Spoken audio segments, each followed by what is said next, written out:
Well, Heidi ho, my peeps. I'm um I'm sitting in the workroom, studio room, I guess you would call it, at my store. And I thought I would give you a little look-see at how things appear today. I have not done I think about a year ago I did some organizing in here, but but I haven't touched the place in at least that long. So let's take a peek. I'm going to start your, well, right here, straight ahead. Um, Various things, fabrics primarily. Then I've got, that's a bunch of alpaca fiber that I dyed, and it still needs to be spun into yarn. Got a lot of stuff in here for different projects. That little that little remnant of fabric is the dress I wore when my mom and dad brought my little sister home from the hospital. I remember wearing that with a little pink sweater and embroidered socks, and I felt so full of myself. I thought I was just gorgeous in that outfit.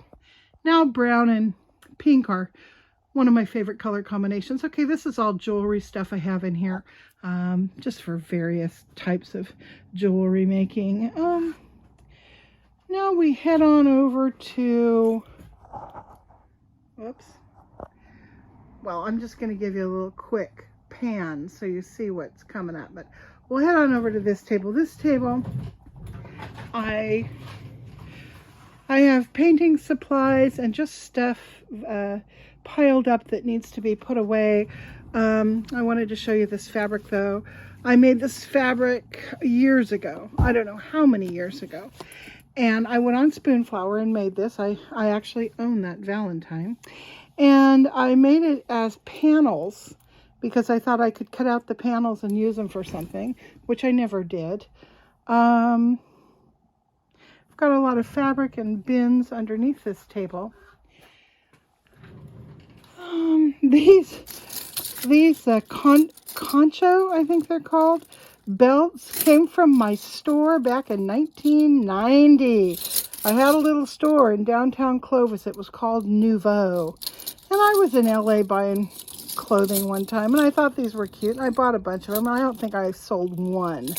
So here they sit, vintage. This is primarily fabric from here on out, fabric and sewing supplies. I've bought quite a few rolls of fabric. I generally find them cheap, $2 or $3 a roll, and if I see something that's pretty and serviceable, I will grab it. This is the remnants of my mask making from a few years ago.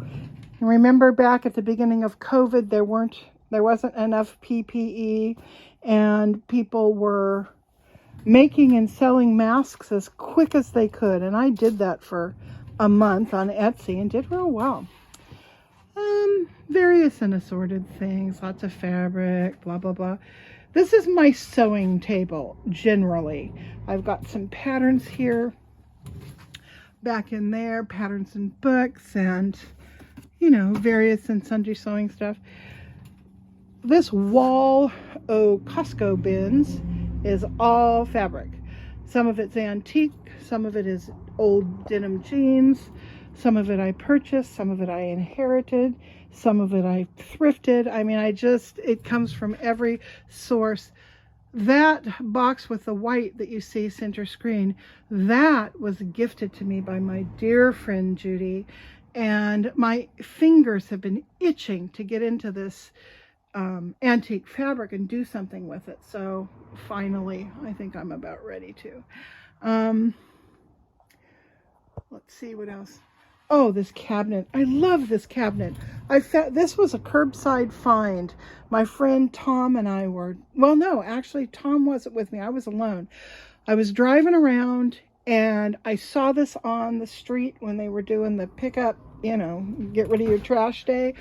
I called Tom on the phone and then I sat next to it. And I had to tell several people that were trashing that day, nope, this is mine. My truck's coming. So Tom, bless his heart, came and put this in the back of his car, and we brought it here. And I have things like lots and lots of jewelry supplies, toggle clasps and shell beads and freshwater pearls and bird charms and bee charms and fleur-de-lis and Eiffel Towers and dragonflies and jump rings, and it just goes on and on and on.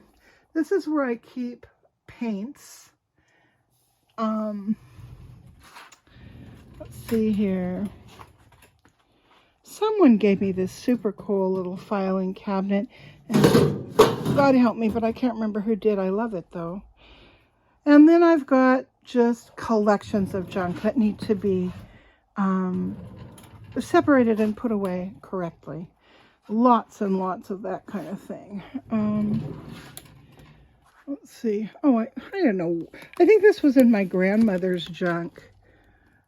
Isn't that bizarre? It's from Brazil. I think that's a little caiman or something that's on that. I don't know why I held on to it.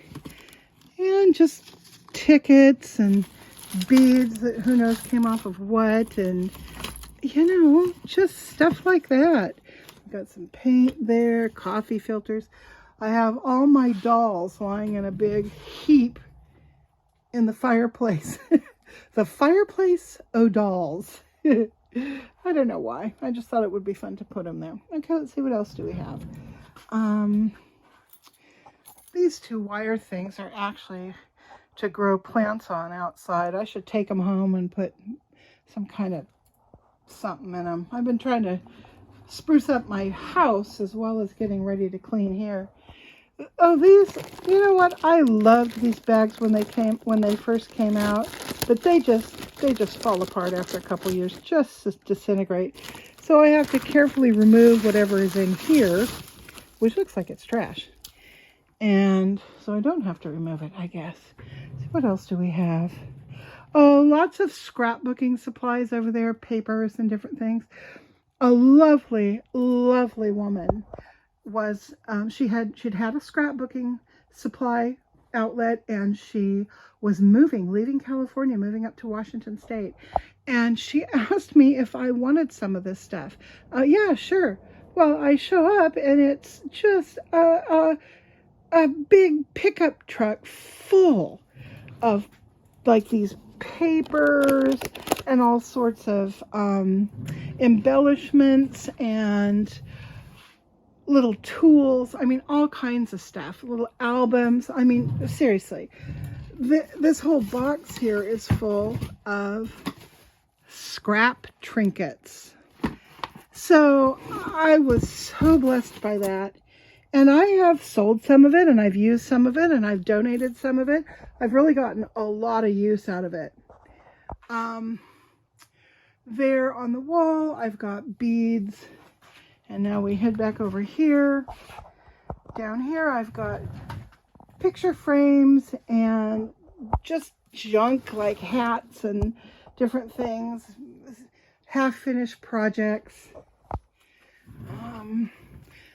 Here's a little thing that I got from her as well. And I have no idea what you do with it, but it looks cool. And I bought these things probably about 20 years ago. You put them on your shoelaces, and I've just kept them. I didn't know what to do with them, so I've had them all this time. I'll do something with them. Flamingos. Fabric flower parts, and there's some stuff from the Dollar Tree, those tins. I had big dreams about doing something with those. Grant got me this electronic cutter at a yard sale years ago. I haven't had the opportunity to use it yet. Piano keys I'd saved off of an old piano, and antique doorknobs that I bought somewhere. Maps. I collect maps. I'm sure that doesn't surprise you. Candles are in this thing that's falling apart. Then lots and lots of yarn is what we see over in this corner. So, oh, and all of these things came from that lovely scrapbooking store, as did this thing that crimps paper, and a ton of stuff I don't have to show you. Okay, so I wasted almost 10 minutes just talking about that. Okay, so I'm going to pick up where, got dirty hands. I'm going to pick up where I left off. So I told you that the CPAP machine and the other thing I was doing, God, I can't remember. CPAP kind of saved my life. Okay, so like I said, I've had a lot more energy. I've been doing stuff. Well, one thing I needed to do to help me function was to pick up a new pair of sneakers. A friend of mine, Rachel, with whom I speak just about every day, we're sort of health and nutrition buddies and good friends from our early teen years. Anyhow, she suggested that I get a brand called Hoka. Well, I'd seen Hoka, but I'd never owned a pair. But I generally, when I buy sneakers, I usually buy the best ones I can find that actually function for my feet. And she says, my foot surgeon said these are the best sneakers. Buy them. I did. She was right. And forgive me if I told you guys this all in the last video, but they're wonderful. And I'm going to show you what they look like. So here we go. Love them. Love them. Such wide soles. I always feel very securely supported. Okay, so sneakers made it easier for me to walk and feel stable. Therefore, I am walking more and I'm gaining some stamina and some strength. I still can't run a marathon. I can't even, run through the Dollar Tree and hang out in there for more than 15 minutes before I need to sit down, but I'm getting there. Last year I couldn't do it for 5 minutes. So I'm making progress. And the other thing I've been doing is, well, let me back up. Last year, well, I guess it's been about 4 or 5 months now. I went and saw my doctor and I talked to her about weight loss surgery. I said, look, I have resisted the idea of weight loss surgery my whole overweight life. I was determined I could do this on my own. I just needed to, I don't know what, willpower or something. She says, okay, all right, good enough. And I said, but you've been with me now for all these years and I haven't done it. I'm pushing 64 years old and I feel like if weight loss surgery would buy me some quality time, just living and functioning, then I'm all for it. I want to do it. And she said, well, okay. She said, but I have a few things I want you to do first, including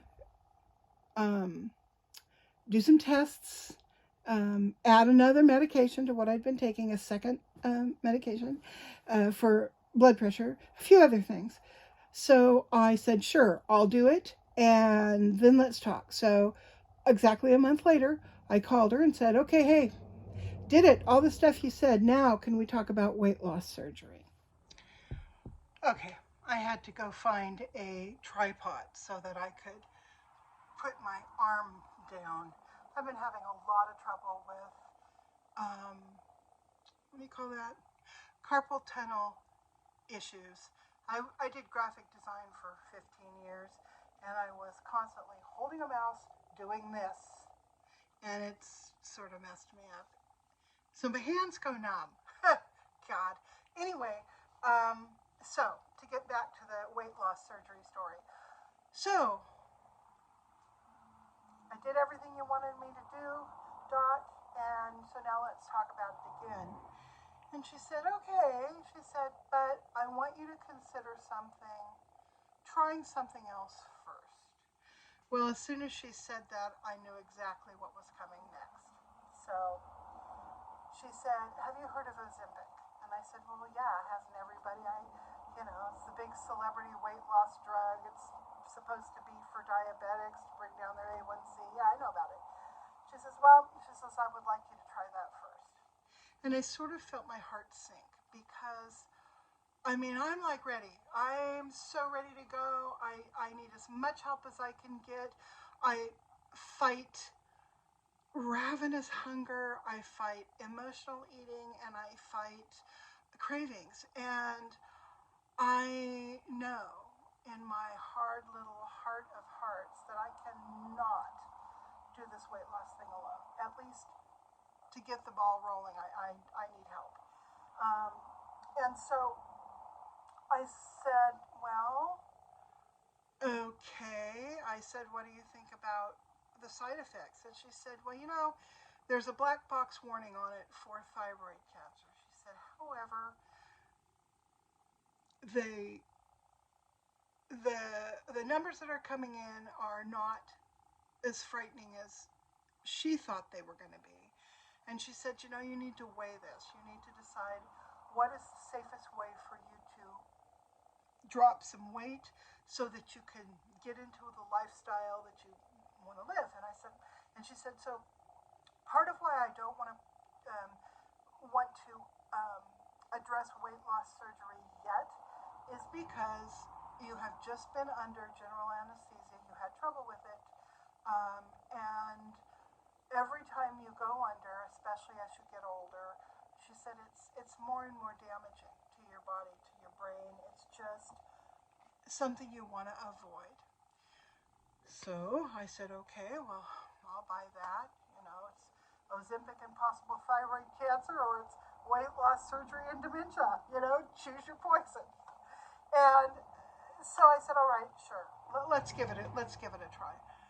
And so she put me on it. I've been on it for tonight at 5. I will be giving myself my 4th shot. And then next week, at the lowest possible dose, it's not even a therapeutic dose. I shouldn't even be noticing anything yet, but I am, and I'll tell you that in a minute. And so next Tuesday night, I will start, the dose will double, and I'll get closer to the therapeutic dose. A month from that, it'll double again, and then I'll be on a therapeutic dose. A while down the road, it's possible to double it again, but it just sort of depends on how I function on the therapeutic dose. So, this is what I've noticed. I've noticed that from meal to meal, I don't get hungry like I used to. I've been eating twice a day, usually, sometimes 3 times a day. And my food, typical day might look like this. A couple of pancakes, which I make with ground oats, applesauce, eggs, a little bit of yogurt, a little vanilla, some baking powder. Very low glycemic compared to like regular pancakes. High in protein because I use a lot of eggs. And very filling. I eat a couple of those. I don't know, a few hundred calories probably. Then sometimes I won't eat again until early afternoon, and that's often a snack. Like lately I've been really digging grapes, green grapes, and carrots. So I'll have, you know, a little handful of that or whatever's around. We went through all the cherries back during cherry season, so I went through a couple weeks of eating cherries as my little snack, and then I will have dinner. Now, past couple days, dinner has been a big, huge green salad with a hard-boiled egg on it, or this ground beef thing I make with ground beef, ground nuts, ground vegetables, and I fry it up, and it makes a nice crumbly hot mess to stick on your salad, or however you want to eat it. Or I will take out from my freezer one of the wonderful little freezer meals that I have been prepping and you know, stocking up on for about 3 weeks now. I probably have around 25 of them in my freezer right now, and I'm going to go ahead and eat through that and then do another couple cooking days and replenish it. And my freezer meals they're in small little containers. You know, this thick, about this big, not very big. There's not a whole lot of food in there. I would say 2 cups of food, maybe total. And they're all a little bit different. I have done stir fries with chicken and seafood together. I like chicken and shrimp together. I don't know. And lots of vegetables, a little bit of olive oil, no added butter, mayonnaise, or anything like that. So I make these big vegetable and meat stir fries, and I've got those. I also have made fish. I'll cook my fish in the air fryer, and I'll put a piece of fish with, say, some broccoli, and that makes a meal. They aren't too exciting, but because I love herbs and spices, they're highly flavorful. Um, so that would be a typical day. That would be about what I would eat. I also have a big old jar full of Russell Stover and York peppermint patty little things. Russell Stover caramels and York peppermint patties that are sugar free. Now, I don't eat them every day, but when I do, I will usually have 2, sometimes 3 of these candies, and I'll have them at night, an hour or 2 before I go to sleep, generally. Another thing I've done is I have a recipe for sugar-free chocolate chip cookies using oat flour, sugar-free chocolate chips, and monk fruit instead of sugar, as well as applesauce instead of some like shortening, oil or butter, whatever. So I made up a big batch of those. I have them in the freezer, and sometimes I'll take 1 or 2 out, and I'll have that with a cup of tea in the afternoon. So I am not tracking calories right now, although I can have a pretty good running idea of how much I'm eating because I've spent so much of last year tracking calories and a couple of years before then.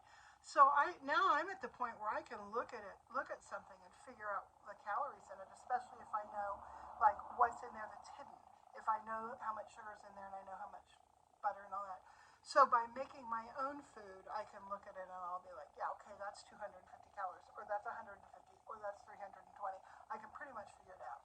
So I have been eating this way for 3 weeks. It was a little difficult um, to really back out of fast food and um, junk food like Doritos. My beloved Doritos. That was a little hard for the first week, but it's like sodas. If you stop drinking soda and get through the jonesing for it, you come out the other side and you no longer crave it until you take that first next sip. Then you're back to the same soda monkey on your back.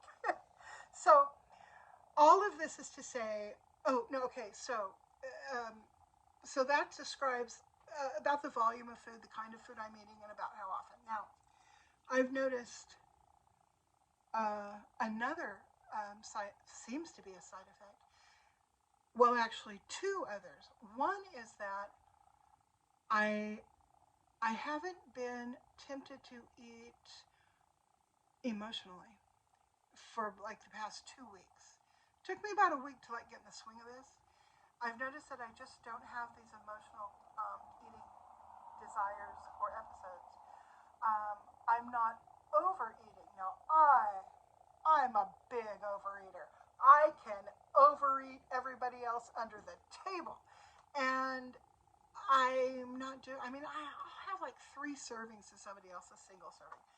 Anyhow, so I'm finding I'm not needing to do that. I'll have my little bit of food, and within 5 minutes, I'm just not hungry. The other thing I'm doing is Grant gave me this. I have to show it to you guys. It's so cool. It's this big old water container. It's white and gray metal, and it looks like the costumes for the stormtroopers in Raiders of the Lost Ark. No, is that the way? No, Star Wars. So I have my big old stormtrooper cup, and it holds about 50 ounces. So my goal every day is to go through 2 of those. So I fill it up in the morning, take my first blood pressure med, and do go about my day, sipping on that thing until it's empty, fill it back up again. I try to get done by at least 7 so that I run to the bathroom as many times as I need to before I go to sleep, generally around 11:30, and I sleep through the night. I'll sleep, let's say 12 to 7. Routinely, I'm sleeping through the night. Um, so, so that word routinely is a big word because I'm building some of these routines now, and I didn't realize how much I needed routine. I've got this big personality and all this creative juice flowing all the time, and I get distracted because I want to do this thing, I want to do that thing, I want to make stained glass, and I want to weld, and I want to paint, and I want to sew and crochet and make found object art and weave, baskets out of pine needles and every other damn thing you can think of. I want to do it, and I want to do it all, and I want to do it right now. When I'm feeling good, I'm like a creative whirlwind, which makes it tough to hold down a routine. So, is that a black widow? This place is full of black widows. Black widows don't scare me. I can run faster than they can. But I really do need to vacuum. Anyhow, so that's my story. I should not be noticing any positive effects from the Ozempic yet. Everyone tells me you have to be patient, it takes a couple of months, and then you get in the swing of things. I was in the swing of things at the end of the first week. And also, interestingly, I've had none of the side effects that people report. None. I've had no nausea, no vomiting, no fatigue, no gas, all this stuff that people just deal with when they're getting on this drug. I haven't had any of it. Now, maybe it's because I'm carrying so much weight and I've got enough fat to absorb it all, and it keeps me from having the side effects that some 180-pound girl would have. I don't know. I don't know how it works. I just know that I'm not having them. So that's been really good. However, a week from today, when I double my dose, who knows? Who knows what's going to happen? But I'm ready for it. Whatever goes down, I'm ready for it. I'm finding that dropping a little weight, which I've done, I've lost 6 pounds, 2 pounds a week since I started this thing. I'm finding that feeling hopeful causes me to move more. When I move more, I build more strength and stamina. The more strength and stamina I have, the more things I can do. The more things I can do, the more I can move. And so the ball rolls down the hill and collects positivity all around it until it finally crashes into a wall. So things are looking up. And not just for me, but for everyone around me. My son just got this really awesome promotion at his job. He's going to be doing something.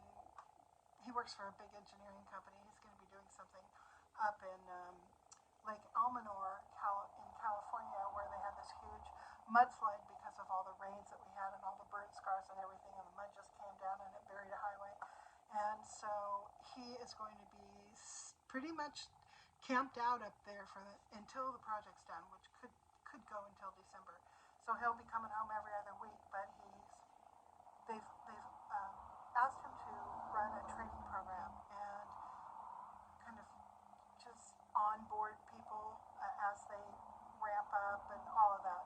So even though he's only been working there for a little over a year and he was fresh out of school, when he started working there, he's now moved into kind of management sort of thing, and it's just for this project. He doesn't know what he's going to be doing when the project is over, but it looks great on a resume, and he's good at it, so he's happy. My other son is happy. He lives here in the apartment at the store. He's got a regular job working at the restaurant up the way in the village, and then he has a side gig working with one of his friends who's a I'm going to say he's a handyman, but he's kind of more than that. He does a lot of big jobs. He has employees and all that. So Chris works with him occasionally, and he's just happy, just happy. Um, Grant, happy. He's got lots of stuff planned. He's going to go see his family over Thanksgiving and maybe all the way until New Year's. So he's going to go hang out with the grandkids and his kids and everybody, which I really support that. I If I were in better shape, I would go with him, but that's still kind of a grueling, arduous journey from here, from California to Nebraska in a car, and he doesn't like to stop. So I don't think I'm going to be ready to go at that time. But we'll see. Who knows? Who knows how much progress I will make by Thanksgiving? I don't know. So anyhow, he's got that coming up. He's got lots of little jobs and projects and things he's doing, a couple that we're doing together. And so, we're all kind of busy and happy, and everything is going really well. Now, I say that when I say everything is going really well, I sort of feel this icy hand grip my heart and squeeze just a little too hard, because everything going really well could change on a dime. It could change so quickly, and you could look back at the previous week and say, how come it didn't stay that way? And so, what that makes me do is be just incredibly, unutterably grateful for what I have right now. My crazy, filthy store, and my house that needs to just a major overhaul, and my fat, slow, diseased body that I'm working on, and just all of that. I'm just thankful, so thankful I have what I have. So yeah, I'm doing okay. And do I want to give you a look-see at the store? I think I'll do that in the next video. I'll give you a little look-see.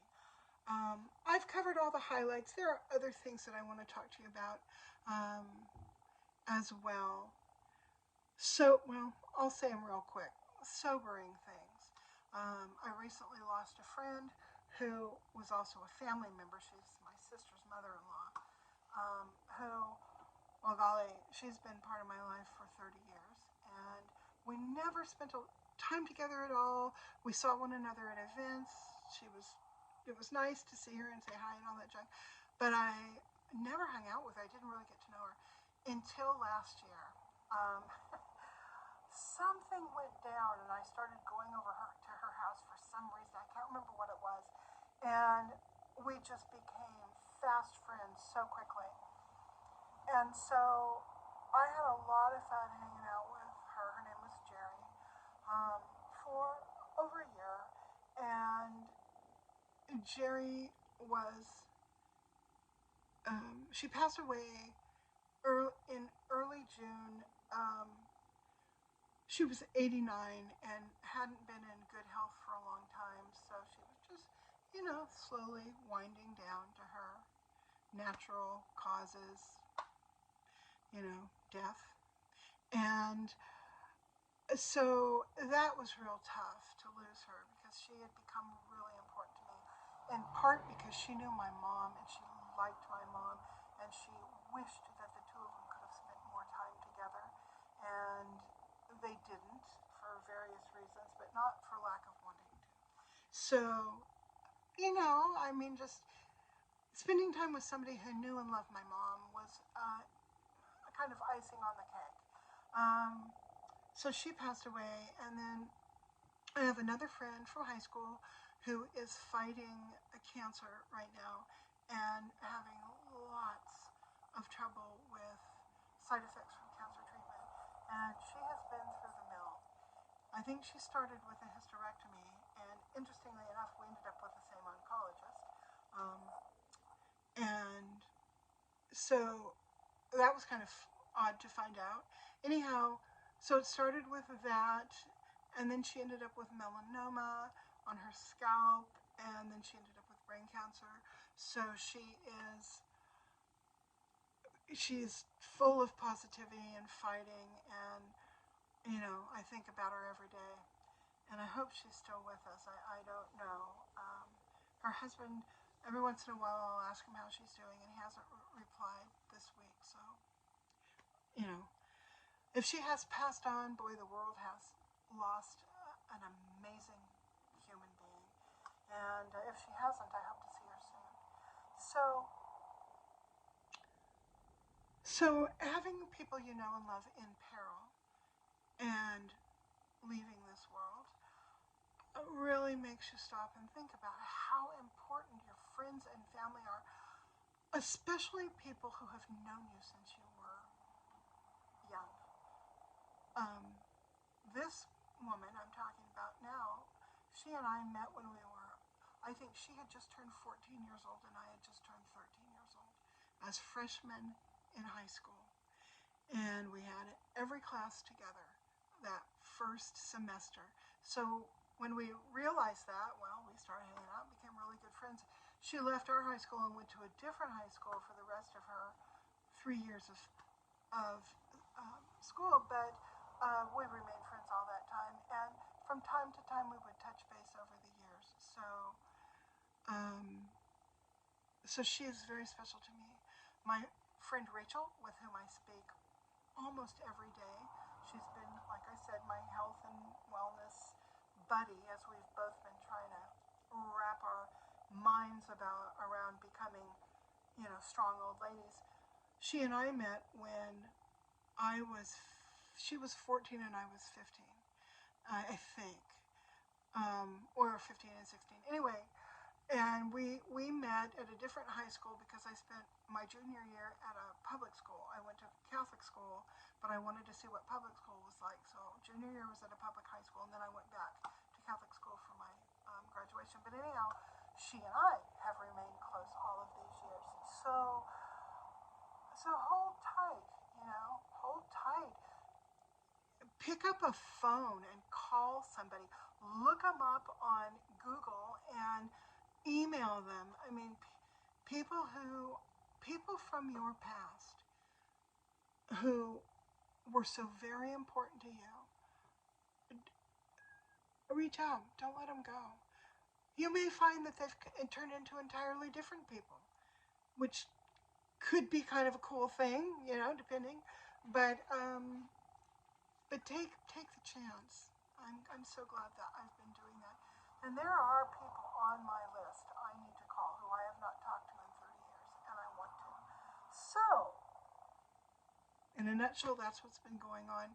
Next time I come to you guys, I'm probably going to, give you a better tour of the store. And I'm sure we will have more to share at that point. Well, one thing I want to do is share some of these recipes with you that I've been making, like the sugar-free cookies that I like these pancakes that taste awesome, but are missing all the junk that adds calories and sugar and stuff. I want to share the way I prep up,